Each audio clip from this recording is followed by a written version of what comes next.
This is a video I've been wanting to make for a while now. As you all know, if anyone's watched a lot of my videos, I'm a fan of a whole bunch of different things, and one of them, of course, is football, and more specifically the NFL.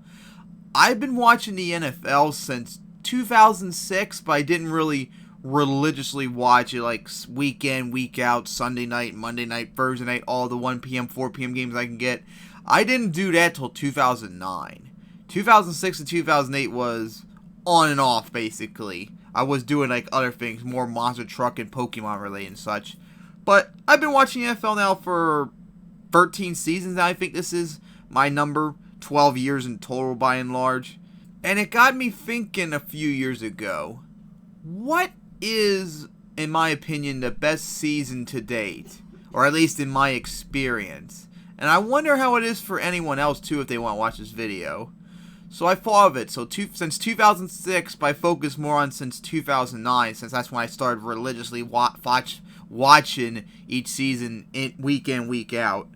And in my experience, especially also adding up all the previous seasons I looked up through history, like in NFL Theory and such like that, in my opinion, the best season for me right now is 2014. Now, why 2014, you might be asking? Well, sit back and enjoy, because I'm going to explain why I think it's the best season, at least in my experience of watching the NFL.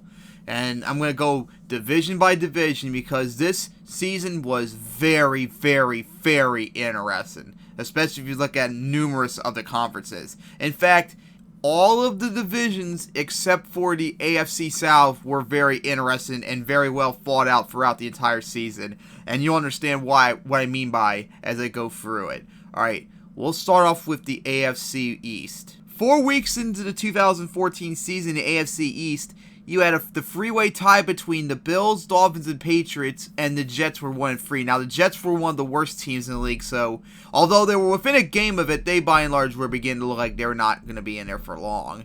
And then, of course, you had the Patriots struggle the first 4 weeks. Remember, they got spanked by the Dolphins. They destroyed the Vikings. Then they barely beat the struggling Raiders at home. And then, of course, remember, they got destroyed by the Chiefs on Monday night and such. And the Dolphins and Bills right there, and everyone was like thinking, well, looks like the Patriots' time is up. And I was like, no. The Patriots are going to make the playoffs, win the AFC East. Maybe they won't get home field advantage or first round bye this time, but they're going to be right there. And of course, they went on to do that. Finished 12-4. However, the Bills and Dolphins made the division very interesting this year because they were actually really good. The Bills, they had one of the best defenses in the league, and they went 9-7. That was their first winning season since 2004. And the Dolphins, although they finished 8-8 again, but they had one of the more explosive, well, I wouldn't say outright explosive, but their offense was really good. So you had the Patriots, of course, win the AFC East and get home field advantage, but you had the Bills, who had their first win season in a decade and had a really strong defense. The Dolphins had really good offense, and like they were finally going to make a huge jump with Ryan Tannehill. So it really looked like the Bills and Dolphins could be future competitors for the Patriots, with the Jets being the losers of the division. Now, as interesting as the AFC East was, oh baby, AFC North was the most interesting, because you had the Bengals, who won the division the year before. You had the Steelers, after 2 years of struggling, all of a sudden came out of nowhere and had a really good offense, although their defense was really bad. You had the Ravens, who, after suffering their Super Bowl hangover the year before, all of a sudden they got back right in the mix. And, of course, the Bengals, they struggled. They were not as good as they were last year, but they still were right there in the mix. But then you had the Browns. They were very competitive the very first bunch of weeks in the season. And just listen to this. This is crazy. With just 5 weeks remaining in the season, the Bengals led the AFC North at 7-3-1. You had the Ravens at 7-4, the Steelers at 7-4, and yes, you're not seeing things. That is reality. The Browns, after 11 weeks, were 7-4. Just take a look at this.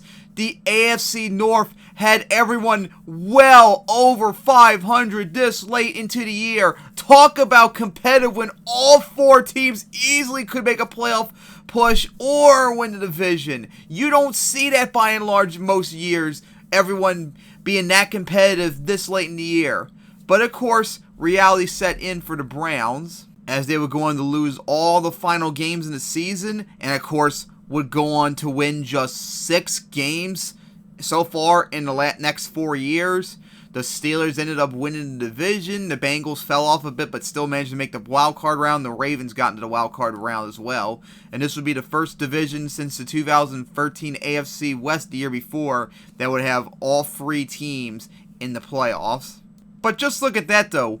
3 of the teams had 10 wins, and the last place team was a really good 7-9, which still remains the best season the Browns have had in the last 10 years by and large. That's still pretty good. You can't underestimate that 2014 AFC North was a really strong year and a very strong division. After that, we go over to the AFC North, which was the least interesting division that year. At first, the Colts struggled, and the Texans had a massive head start after their terrible season the year before. However, reality soon set in as the Colts took back control and pretty much ran away with the AFC South. The Texans remained competitive by and large for a wild card spot, but just couldn't get in at 9-7. Meanwhile, the Titans and Jaguars were just the 2 worst teams in the league, and they were just the cellar throughout the entire year. It wasn't even close.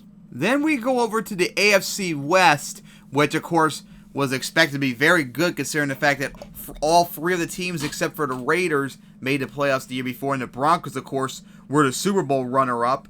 At the early part of the year, it looked like it was going to be the Chargers actually win the division over the Broncos, because the Chargers started off 5-1, but the Broncos were still right there. The Chiefs struggled at first, but they started to turn around and get right back in the mix. Meanwhile, the Raiders were winless. In fact, they went 0-10, remember, during the season. Eventually, the Chiefs got right into it. The Chargers fell off a bit, but near the final few weeks of the season, it was up for grabs between the Chiefs, Chargers, and Broncos for a playoff spot and the AFC West. Of course, in the end, the Chargers and Chiefs collapsed and ended up still having a win record but missing the playoffs, so the Broncos ran away with the AFC West. And the Raiders, although they finished 3-13, they went 3-3 the final 3 weeks in the season, and 3 of their wins were against teams that were at 500 or over. They had a really good end the final 6 weeks of the season. They were a much better 3-13 team than a lot of us thought they were going to be before the season ended. So a very strong division. Then we go over to the NFC East, I mean to say.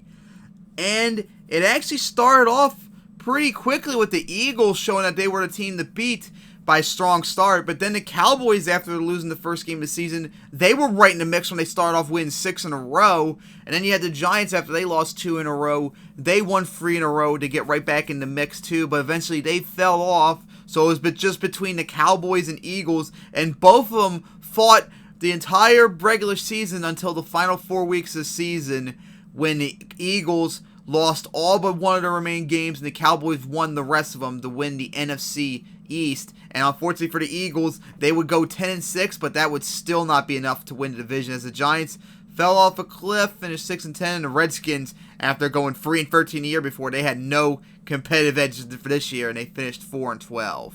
Then we go over to the NFC North, and oh my goodness God, you had the Packers, like they usually do. They start off slow, but still remain competitive. You had the Lions actually start off strong, and they actually improved how they started off last year with their strong start. You had the Bears the first 6 weeks of the season be right there at 3-3, and the Vikings were struggling at first, but they still were kind of there. However, as the season went on, the Lions, of course, the Bears fell apart and were honestly, I think, one of the worser teams in the NFC. The Vikings managed to turn around a big bit and get a respectable 7-9. The Lions and Packers were legit fighting for not only a playoff spot, not only for the NFC North, but they were fighting for first round bye and maybe home field advantage. In fact, they had to play each other the final week of the season to win the NFC North and possibly get home field advantage of first round bye, which the Packers ended up winning. So that was very incredible. The Packers ended up winning it. They won the division in first round bye, and the Lions still managed to get the playoffs. And think about that, a 6-seed team managing to get 11-5. That's really good. Then it's over to the NFC South, and of course going into the season, I thought, okay, the Panthers and Saints will be really good as they were awesome last year. And the Falcons, I thought were going to have a big turnaround, so it was going to be like a freeway race with the Buccaneers being the bottom of the cellar. But nope, the Falcons did not show any life whatsoever. The first 3 weeks of the season, they looked pretty damn good, but after that, they just went downhill and never recovered. And the Saints and Panthers, they struggled throughout this week. The Saints eventually, they got themselves in position halfway through the season. They were 4-4 and leading the division, and they thought maybe they can get away with it, but nope, they would go on to lose 3 in a row and just never recovered. And despite all this, the season, the leader of the division by and large had a losing record, and even the Buccaneers, even though when they had like 2-10, they still were in the division race. That's incredible how bad it was, and that may sound bad, but that's still pretty interesting if you think about that the division is still that close overall. It's just the reverse of the AFC North where everyone was very good and competitive. Here, everyone was very bad, but still competitive. In the end, the Saints could not recover. The Falcons and Panthers were the only ones remaining left, but the Panthers destroyed the Falcons the final week of the season, ended the season on a 4-game winning streak, and went into the playoffs despite being 7-8-1, looking really good actually. Then we get to the final division, the NFC West, and of course, remember last year you had the Seahawks, who were the defending champs, the 49ers, who were NFC Championship runner-ups, and the Cardinals, remember the year before, went 10-6, so they looked really good. And of course, the Rams we thought were going to be pretty good as well, even though Sam Bradford went down the season in an injury before the year began, so that probably ruined any chances for them. And that's by and large what happened with the Rams. They were largely irrelevant, but holy crap, the Cardinals got off to a lightning start. They were 9-1 after 10 weeks of the season. And the 49ers and Seahawks actually struggled the first bunch of weeks of the year before they turned it around and got right back in the mix with the Cardinals in both the NFC West and the NFC playoffs. But eventually, the 49ers came down to reality. They began to regress. They lost all but one game after they went 7-4. The Cardinals, once Carson Palmer's injury happened, they just could not recover. They had the strong elite defense, but their offense was just too terrible. They ended up going from 9-1 to 11-5 and blowing a huge lead in the NFC West to the Seahawks, who after starting off 3-3 and then went to 6-4, they won all their final games to get back into the playoffs, win the NFC West, and get home field advantage once again. And that is how the regular standings ended up in 2014. So think about that. In the AFC East, you had the Patriots, the Bills with an elite defense, the Dolphins with a strong offense, the NFC North where everyone, even the Browns, were very competitive the last few weeks. You had the AFC South where the Colts, by and large, won it after the first few weeks of the season, with the Texans being some competition behind them. You had the AFC West with the Broncos, Chiefs, and Chargers fighting out for the entire majority of the year, and the Raiders actually looking pretty solid near the end of the season. You had the NFC East with the Cowboys win division looking really good. The Eagles, although they struggled near the end of the year, they still looked really good, and the Giants were kind of competitive the first few weeks of the year. The NFC North, where you had the Packers dominate, the Lions dominate, the Vikings look pretty good near the end of the season. The Bears just being outright trash. The NFC South, where even though the Panthers ended up winning the division at 7-8-1, they looked really good and was very competitive. And you had the Seahawks win the division once again back-to-back, had home field advantage. The Cardinals, although they struggled after Palmer went down, still a very good team. The 49ers, they struggled throughout the year, but they still were very competitive throughout by and large of the year. This was just a really good year in my eyes. And the playoffs show that too, how well the teams played. And of all the other seasons I watched, the only one that I think could be close to being as good as 2014 was 2015. And the main strength of that was just all the huge bunch of undefeated teams. Remember, you had the Patriots go 10-0, Bengals 8-0, Broncos 7-0. The Panthers, they went 14-0, remember, and the Falcons went 5-0. That was more of the strength for 2015. And of course, the wild card playoffs in the AFC and NFC side were very competitive. Remember, the AFC, you had the Jets, the Steelers, the Chiefs, and the NFC, you had all the NFC East, the Packers, the Falcons for a while, the Cardinals and Seahawks fighting back and forth for one of the spots and such. It was just not as good as it was the year before, and I can't think of any other season that I've watched that has been this good. And of all the seasons that I know off the top of my head that I'm pretty knowledgeable about how they went week by week, the only ones I think were this close to being as good as 2014 was 2005 and 2006. Especially 2006 in the AFC. Oh, baby. The AFC in 2006 was so loaded with talented teams. Oh, God, I wish I was watching. If I was honestly watching back then, and if the NFC wasn't as bad as it was that year, I think 2006 probably would have been even better than 2014. But those are my thoughts. I think 2014 is the best season so far, at least in my experience. Who knows, maybe 2018 could be that way, but right now it's just not looking that case. Leave your thoughts in the comments. What do you think was the best season in the NFL ever? I'm looking forward to see what anyone can say.